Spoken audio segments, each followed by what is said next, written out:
My older brother owns a small ice fishing cabin up north, about 2 hours from any real town.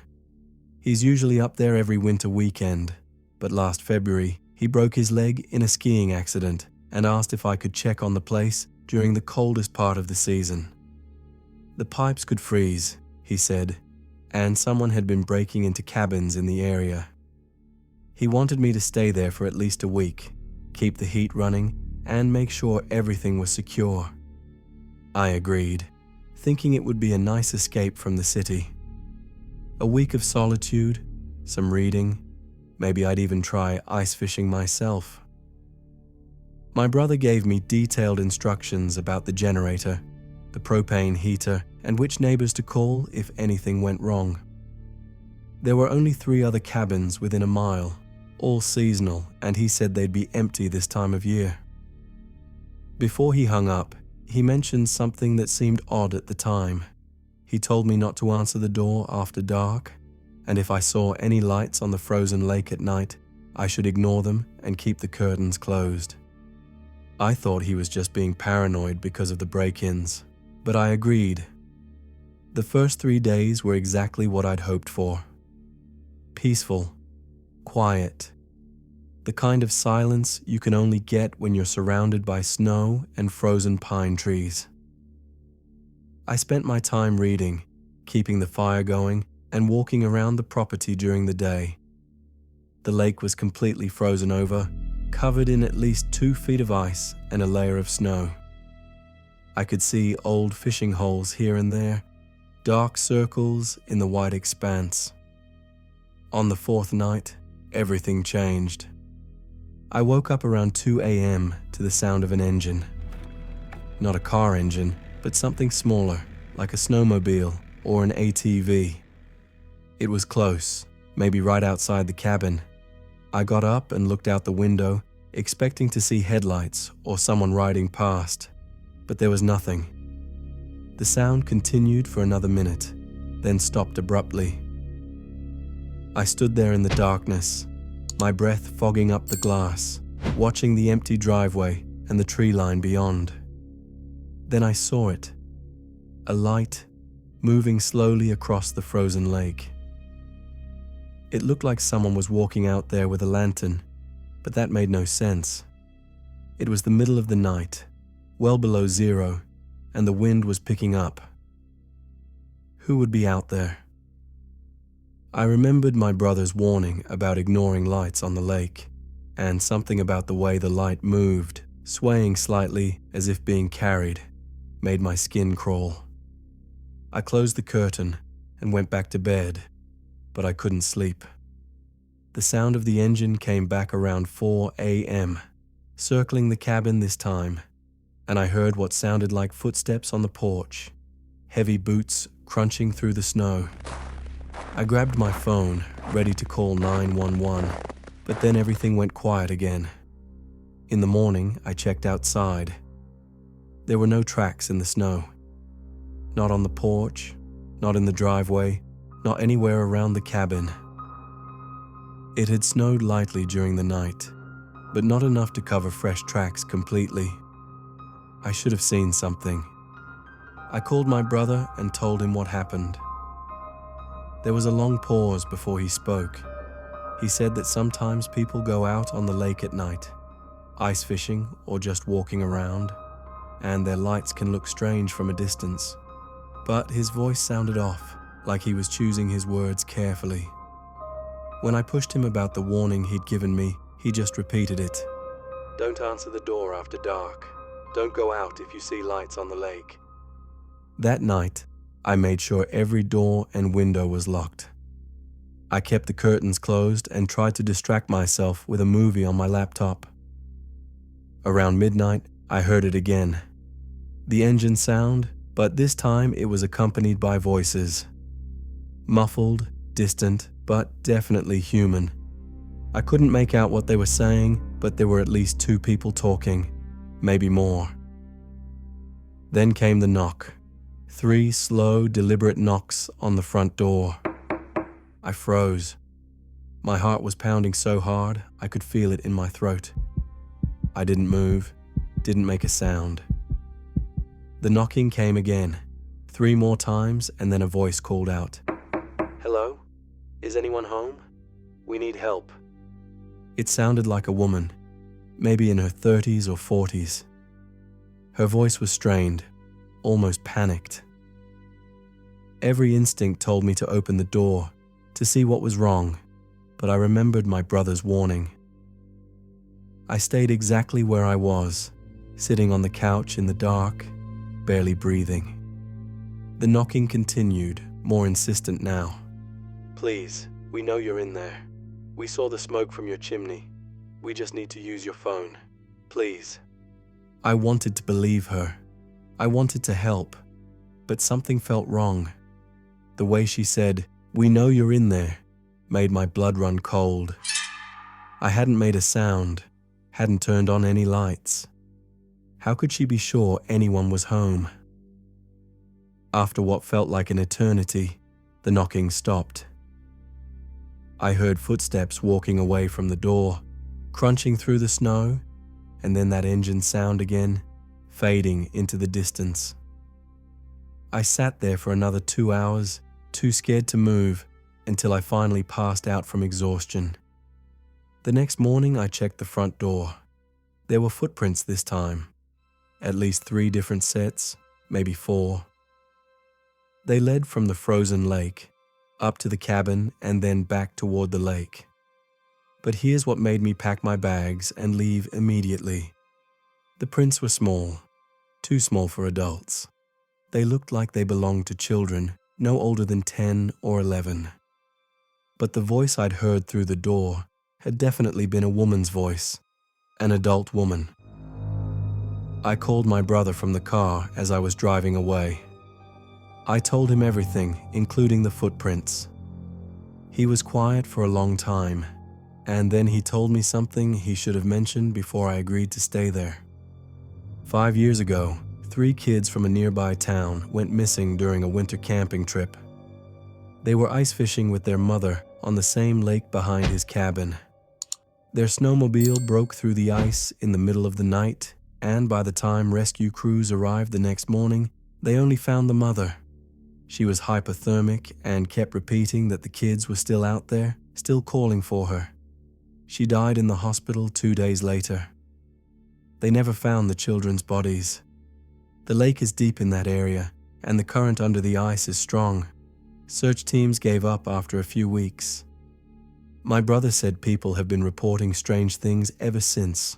Lights on the lake at night, voices calling for help, knocking on doors. He'd experienced it himself a few times, which is why he gave me those warnings.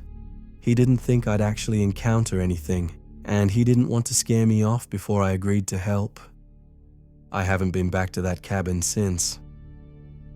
My brother says the incidents have been happening more frequently this winter, almost every night now. He's thinking about selling the place, but he's worried it might be impossible given the lake's history and what people have been experiencing. The thing that bothers me most isn't what I heard, or even the footprints. It's the fact that my brother had a security camera installed above the front door, pointed at the porch. He checked the footage from that night after I told him what happened. The video shows me sitting inside the cabin, completely still, for hours. The timestamp matches exactly when I heard the knocking and the voice. But the porch is empty. There's no one there. No woman, no footsteps, nothing.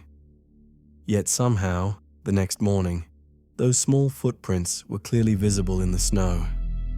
The camera recorded those too, appearing sometime between 4 and 5 a.m., as if someone had walked up to the door and back. But it never captured anyone actually making them.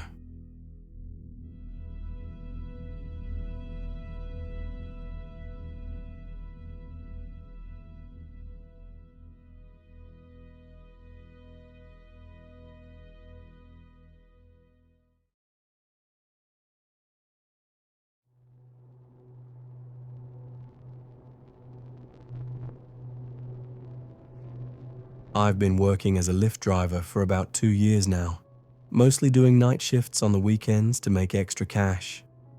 Winter driving always scared most drivers off, which meant surge pricing and better pay for those of us willing to take the risk. My car was reliable enough, a 2018 sedan with decent tires and front-wheel drive, and I'd driven through plenty of snowstorms without any real issues. It was late January when I picked up a fare around 11 p.m. The request came from someone at a bar about 15 minutes outside of town, heading to an address another 20 minutes past that. The payout was good, almost double what I'd normally make for that distance because of the weather conditions. Snow had been falling steadily all evening, and the roads were getting worse by the hour. I accepted the ride and headed out. When I arrived at the pickup location, a guy in his mid-30s came out and got in the back seat. He seemed normal enough, maybe a little drunk, but nothing unusual for a Saturday night. He confirmed the address, and I started driving. The roads were slick, covered in a fresh layer of snow that hadn't been plowed yet, and visibility was terrible. I kept my speed around 30 miles per hour, focusing hard on the road ahead. About 10 minutes into the drive, the guy started making conversation. He asked how long I'd been driving, if I liked it, the usual small talk. Then he asked if I lived around here. I gave him a vague answer, saying I was from the next town over, trying to keep things professional. That's when he said something that made me uncomfortable. "You shouldn't be out here alone. A lot of bad people take advantage of nights like this." I laughed it off, saying I'd been fine so far, but the comment stuck with me. The way he said it felt less like concern and more like a warning, or maybe even a threat. I glanced at him in the rearview mirror and caught him staring directly at me. Not at his phone, not out the window, just staring at the back of my head. We drove in silence for a few more minutes before he spoke again. "Actually, can you pull over up here? I need to make a call real quick." It was a strange request, but I figured maybe he was feeling sick or needed some air. I pulled over to the side of the road and put the car in park. The guy got out, walking a few feet away from the car while talking on his phone. I watched him through the side mirror, and that's when I noticed headlights approaching from behind us. A pickup truck pulled up and parked directly behind my car, blocking me in. My heart started racing. The guy from my back seat walked over to the truck and started talking to whoever was inside. I immediately knew something was wrong. This wasn't a coincidence. I quickly locked all the doors and grabbed my phone to call 911, but before I could dial, both the passenger and someone from the truck started walking toward my car. The passenger came up to my window and knocked, telling me to unlock the door. I ignored him, my hands shaking as I tried to call for help. He knocked harder, more aggressive, then tried pulling the door handle. "Open the door. We're not going to hurt you. We just want to talk." I've never felt fear like that before. The guy from the truck went around to the passenger side and tried that door too, both of them now surrounding my car. One of them started saying they just needed a ride back to town, that their truck broke down, but nothing about the situation made sense. If they needed a ride, why block me in? Why lie about it? I finally got through to 911 and told the dispatcher my location and what was happening. She stayed on the line with me, telling me help was on the way. The two men could hear me talking and immediately backed away from the car. The passenger started saying I was overreacting, that they weren't going to do anything, but they both got back in the truck. Instead of leaving, they just sat there behind me with their headlights on, waiting. I couldn't back up, couldn't move forward because of the snowbanks on either side of the narrow road.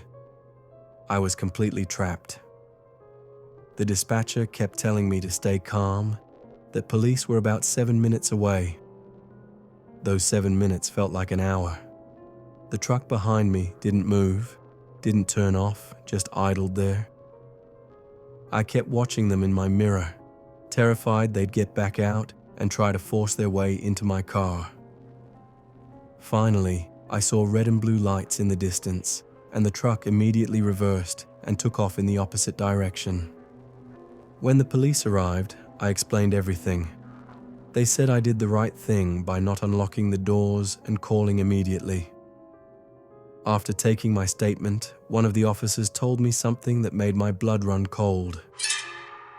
Over the past few months, there had been multiple reports of Lyft drivers being targeted in the area, particularly on snowy nights when roads were empty. The pattern was always similar.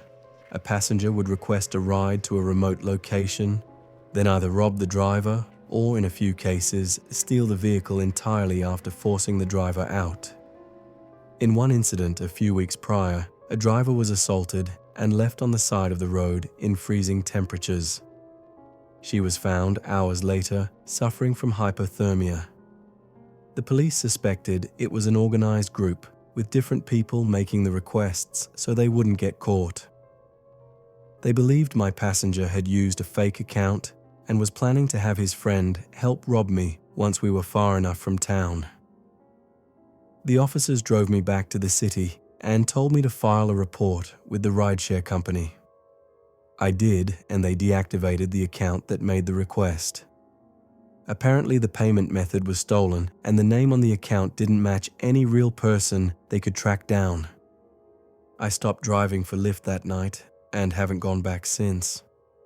It's been almost a year now, and I still think about how differently things could have gone.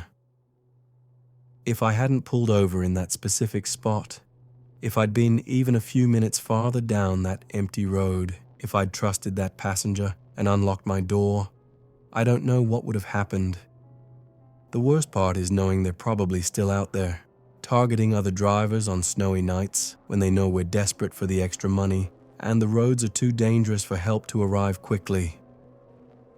Every time it snows now, I think about that night and wonder how many other drivers have found themselves in the same situation, or worse.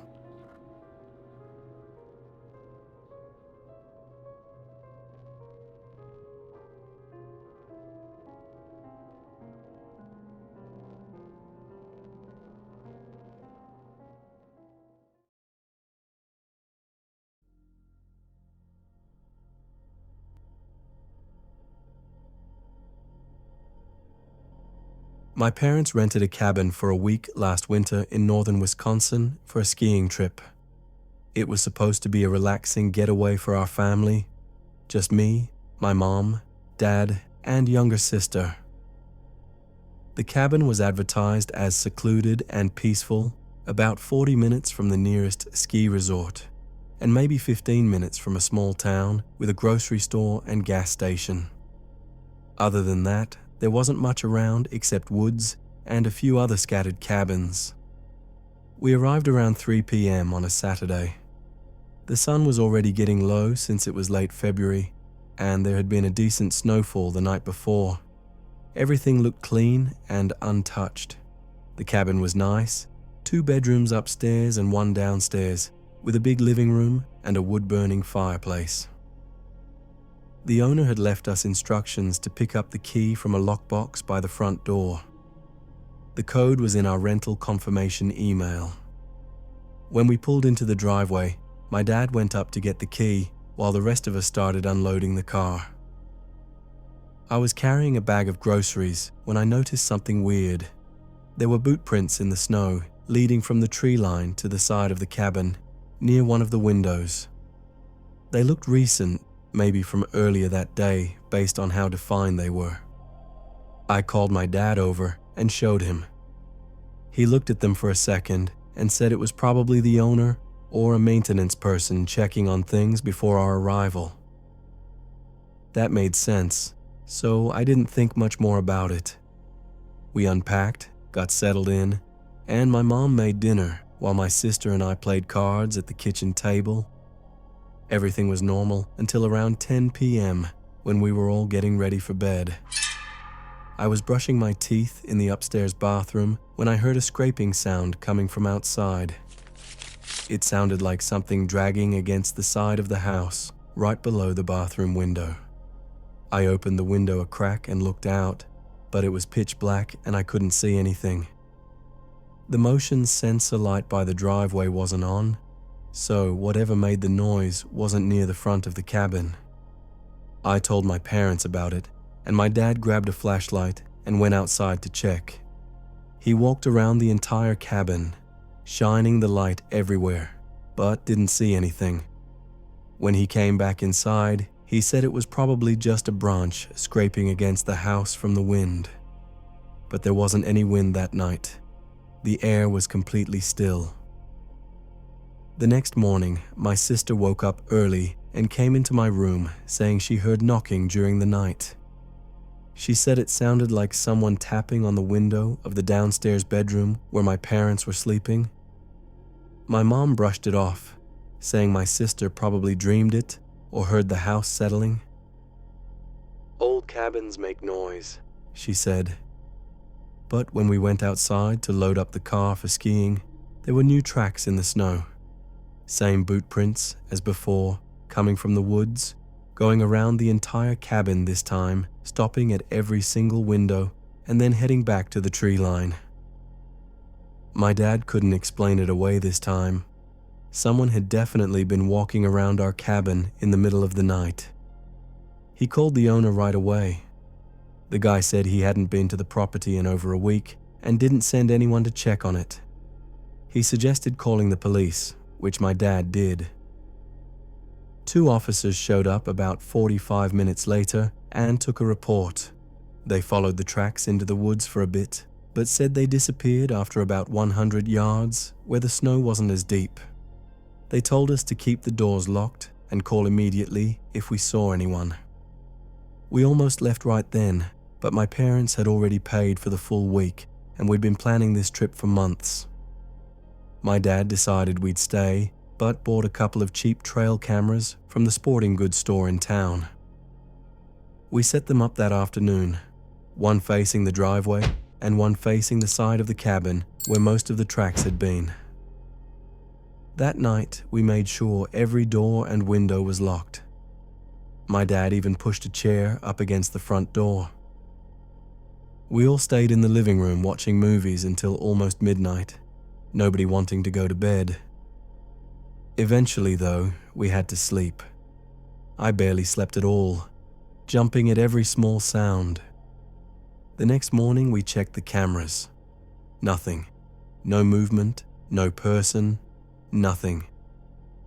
But when my dad went outside, there were fresh tracks again. This time they went right up to the front door, stopped there for a bit based on how the snow was disturbed, then went around to the back of the cabin and disappeared into the woods. Whoever this was, they knew where the cameras were pointed and avoided them completely. That freaked us out more than anything. We packed up and checked into a hotel near the ski resort for the rest of the week. My dad kept the cameras running at the cabin though, checking them remotely on his phone. 2 days later, the motion sensor on one camera went off around 3 a.m. My dad woke me up to show me the footage.